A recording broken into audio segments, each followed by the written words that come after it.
সময়টা একেবারেই ভালো যাচ্ছে না অভিনেতা বিধায়ক সোহম চক্রবর্তীর। চরকাণ্ডে হাইকোর্টের দ্বারস্থ হয়েছেন হোটেল মালিক আনিসুল ইসলাম। একই সঙ্গে হুমকির অভিযোগও এনেছেন। সোহম ক্ষমা চাইলেও চিনে ভিজেনি। বৃহস্পতিবার বারাসাত আদালতে হাজিরা দেন সোহম। এদিনই জামিন পান বিধায়ক অভিনেতা।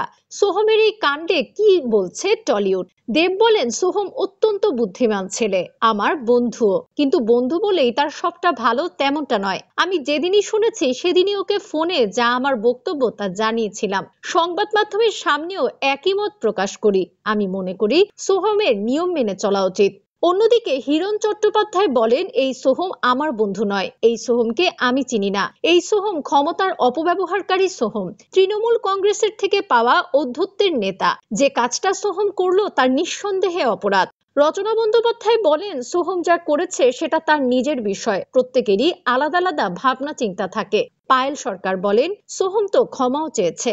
আমার তো মনে হয় হিট অফ দ্য মোমেন্ট ঘটেছে এটা। সোহম ওই ধরনের মানুষ নয়, তবে যেহেতু পাবলিক ফিগার তাই আরেকটু সংযত হওয়া দরকার ছিল। গায়ে হাত তোলা ঠিক হয়নি। রূপাঞ্জনা মিত্র বলেন, এই ঘটনা নতুন নয়, আমার সঙ্গেও ঘটেছে এরকম অভব্যতা। তবে সোহমকে যতদূর চিনি ও খুব নরম মনের এবং ভদ্র ব্যবহার ওর। নিশ্চয়ই এমন কিছু ঘটেছে যা ওকে সে সময় উত্ত্যক্ত করেছে। তাছাড়া সোহম তো ক্ষমা চেয়েছে।